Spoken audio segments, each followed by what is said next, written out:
Hi everyone, David Aragona and Mike Beer here, taking a look at one of the undercard races on Charlestown Classic Night this Friday in West Virginia. Race 9 is the Robert Hilton Memorial, going the 7 furlong distance around 2 turns for the 3-year-olds and some intriguing sprinters in this race. But we'll dive into this one in just a little bit. Before we get to the race, I want to mention we launched a podcast recently at DRF. It's called Off the Track. Gino's been hosting it, doing a great job. He's had some really interesting guests on, like Katie Davis, Mark Cassie, Kendrick Carmouche. I believe he's having Doug O'Neill on an upcoming episode. So you definitely want to check out Off the Track while you're already here on the Daily Racing Form YouTube channel or any platforms when you get your podcasts like Spotify, Apple Podcasts, and Amazon Music. Well, Mike, in this Hilton Memorial, pretty intriguing field for a listed stakes race.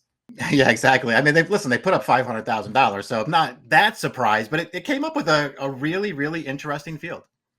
And I think the field is led by the number 7, OWEN Almighty. Interesting to see him show up here, coming off the layoff for his first start since he was 5th in the Kentucky Derby, and a pretty strong 5th at that. We'll talk about that a little bit more in just a bit. He's turning back in distance, and some interesting horses that are stretching out, some others turning back. So a really intriguing mix of runners to see how they might sort themselves out on the front end. Let's take a look at the Timeform US pace projector for this race. And Mike, there's no shortage of speed in here, but that first turn comes up quicker than you think it will. With that, even with that long run past the wire, tight turns at Charlestown, so you want to get position. Trips are really, really important. You especially don't want to be too far away when they head up the backstretch, David, because that the wire comes really fast in the stretch of this race. So you can't be too far away.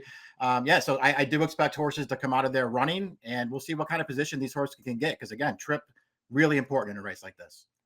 And those two horses that are drawn closest to the rail do have plenty of speed. The number 1, Faster Gator, and the number 2, Tres Coronas, who I agree with the pace projector is probably fastest of them all. And we'll see if some horses that are drawn outside, like OWEN Almighty, have to take back to potentially save some ground around the turns. Let's go through this field from the rail out, beginning with one of those speed horses, the number 1, Faster Gator.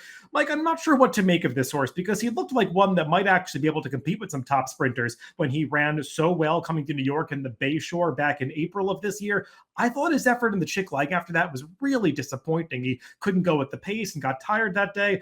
Tried synth, then he got back on track last time against weaker company at Charlestown. So we'll see what he does here, stepping back up in class. Yeah, I thought he was a tough call in this race too. I'm really tempted to just go back to the Bayshore and say that that's him. And if he can run that race here, he's going to be really, really tough. Because I thought he ran really, really well that day.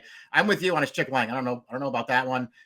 Don't care about the synthetic race too much, I don't think. And I don't know, what to make of his last start either, David, because it was a weak field. He got absolutely loose on the lead. Nobody ever challenged him.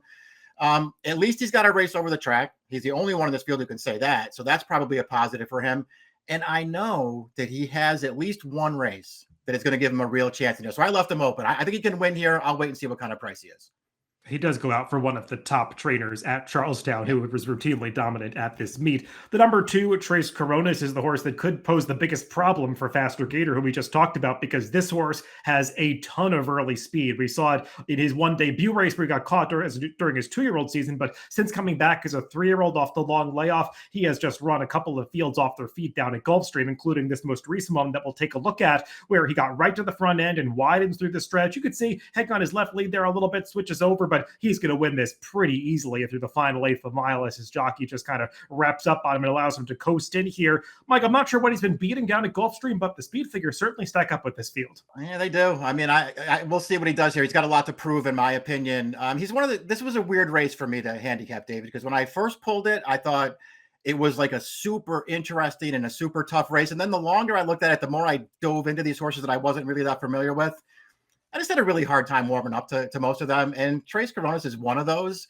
I know he fits on figures. I know he's got speed, and his running style, if he can get the lead here, is really going to play in this race. I can't say that I'm thrilled with either of his last 2 wins. I mean, he looked good winning, but, nobody really ever challenged him in either of those races. I don't know how good this horse is. He's probably not going to be a great price. It sort of sent me looking for other horses.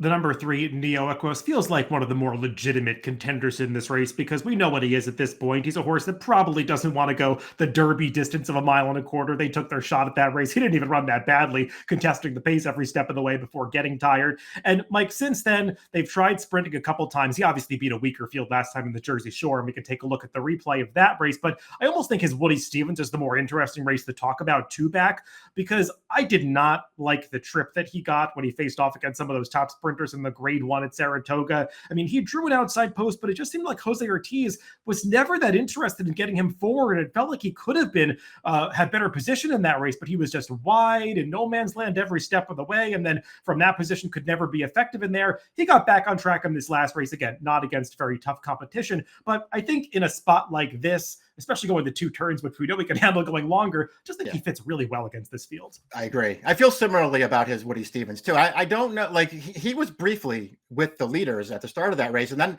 I don't know if it was the rider or if it was the horse, but for whatever reason, he did not hold his position around the turn in there, and he just wound up too far back. He ran fine in there regardless against a better field. I just really appreciate that. First of all, he's proven himself to be a good horse, and so that's a good thing. And I just appreciate that he's one of those very versatile kinds of horses. He can go longer, but he can also sprint. I mean, this horse broke his maiden going 5 furlongs. I mean, he can kind of do anything. I just think he makes a lot of sense in here, and he fits the race really, really well. The number 4, Cool Cowboy, is going to be a big price in this race, Mike, but another one that might at least be trying to get involved in the pace. We'll see if he's quick enough to go with horses like Faster Gator and Trace Coronas. But this is a horse who did try to go 2 turns at Prairie Meadows last time. Obviously, that was too far for him. He's cutting back here. So I like the turn back in distance. I just don't know if he's quite of this quality. Yeah, that was my big issue with him too. I do think he's probably going to try to show speed in here, and I'm not sure that that's going to work out too well for him. And as of now, he's just not nearly as good as some of the other horses he's running against in here. The number 5, Can Do Andrew, has a similar profile, a horse that wants to be forwardly placed, one that tried to stretch his speed to the mile last time, and unlike the horse we just talked about, was actually successful, got the job done in a game performance at Prairie Meadows. He's turning back in distance here, which I do like for him, but Mike, he's now drawn outside of 3 other speeds who look just as fast, if not faster than him, so it's hard to see him getting the right trip. Yeah, and I don't know he hasn't proven anyway yet that he can do it a different way. You know, he's gotten really good since they've come back off a little bit of a layoff in May this year, but he's gotten really good using his speed. And so I just don't know that he can do it without the lead, and I don't see him making the lead in here. So that made him a tough call. I do like his recent form, though. His recent races are good. As we go through this field, Mike, there aren't too many true closers that we can highlight, might take advantage of the pace. One of those could be the number 6, Just a Fair Shake, who's turning back to the shortest distance he's ever attempted, 7 furlongs here. He's a horse that started out his career going a mile and has only stretched out since then. I am intrigued by the turn back, though, Mike, because even though I don't think he necessarily fits the profile of a sprinter, and this might not be the ideal path for him moving forward, this race features so much speed. And you watch some of his recent races, he does kind of make middle moves on the turn and then flattens out at the end. So I have some hope that he's not going to get totally outrun in this race. And he does strike me as one that could pick up some pieces. I agree. He's an underrated horse. That's how I view. All the way going back to the Tessio earlier this year, I thought he ran an underrated race that day, and he's just sort of continued on that path. He's pretty good. He probably fits really well here. The pace could be really fast in here, and so I did want to leave him open. I really don't want closers in races like this. On this track, you can't be too far away. There's just no way to make up that kind of ground with that really short stretch run. So we'll see what kind of trip he can get. He's a great price on the morning line. So he's another horse. I didn't want to totally dismiss him. If they're going to overlook him in here, I would try to use him. I don't know if I'd use him on top.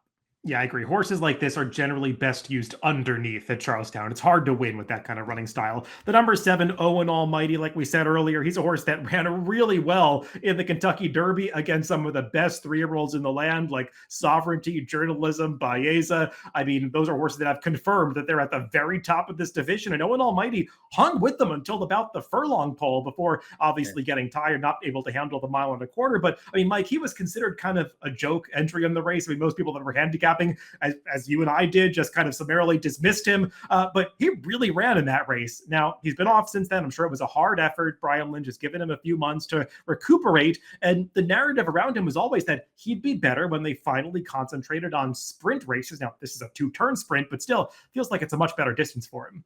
It does. I like the shorter distance for him. I just think he's a good horse, David. I like I know his bluegrass wasn't good, and that's one of the reasons why it was kind of surprising that they took a shot at the Derby at all, because he just didn't run well in the bluegrass. But for the most part, I like every one of his races. I just think he's a good horse. I think he fits really well here, and he's not the kind of horse to be compromised by pace in this race, because even if he doesn't make the lead, he's fine with that, and he shouldn't. I was going to say he won't be. He shouldn't be too far away. I could be convinced otherwise, I guess, but I just think he's better than these horses. This is a good spot for him. If he can work out a trip and he's ready to run his race, he's going to be really tough in here. The number 8 Gunmetal is a horse that's coming out of a runner-up finish in the Amsterdam behind Smoke and Wicked, who is going to be, I think, one of the major players in the H. Allen Jerkins, the Grade 1 event on the Travers undercard at Saratoga this Saturday. And my Gunmetal, he finishes far behind the winner this day, but he's staying on pretty gamely through the stretch to get second here. It was at least a return to form for a horse who had been kind of up and down prior to this. And, you can look through his form and say, well, his good races were with Lasix. He has Momo without Lasix. Well, he finally ran pretty well in a race without Lasix against Stakes Company last time out, so maybe that's not as much of a concern. I'm a little bit more concerned about the fact that he's another one that wants to be forward, and he's now drawn outside of 5 other speed horses in here. That was exactly how I looked at him too, David. I think he's good enough to win here if things work out. I hate this post for this horse more than any other post that any horse drew in here. I hate it for this horse. It's the Woody Stevens is maybe the key to that too. That's the one race where he didn't get forward at all in that race, and he was terrible in there. I know it was a better field than this one, but he was bad that day without getting forward. And if he can't get forward here with all that speed to his inside, it could really hurt him. And it's not like he's going to be a great price. If pace develops, another horse that might be able to take advantage, potentially pick up pieces, is the number 9 Barbadian Runner. This horse has had a lot of experience. This will be the 17th start of his career, which is impressive for a 3-year-old just in the summer of that sophomore season. But Mike, with all that racing, he just keeps improving and getting faster and faster, and he's not that far off some of the major players in here on terms of the Beyer speed figures. Picked up some pieces in some stakes races at Colonial Downs recently. I think this is a tougher spot than those races, but still I'm not going to be surprised if he's running on at the end. I agree. He's a really cool horse. Not only has he just held his form for a while, he's already a 3-time stakes winner this year. I mean, they've done really good work with this horse. I don't mind him going, the 2-turn 7 furlongs here. I don't know what kind of trip he's going to be able to pull in here, but I don't mind the setup for him at all. And he's, as opposed to some of the other horses, he might actually be a fair price in here. I could see trying to get him in there somewhere. Fun race to handicap in this Hilton Memorial on Friday night. Let's go to picks. Mike, where'd you land here? Yeah, again, I couldn't really warm up to some of the new faces in here. We'll see how good they are. The longer I looked at it, the more I just felt like this is a great spot for Owen Almighty to come back in, and I'm just going to take him. I know it's sort of chickening out a little bit because there are so many other interesting horses in here. I'm going to take the favorite.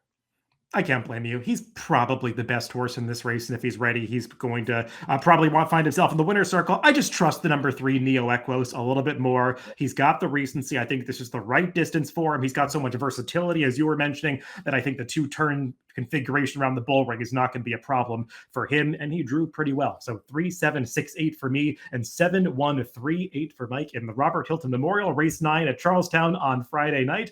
Good luck if you're playing the races this weekend.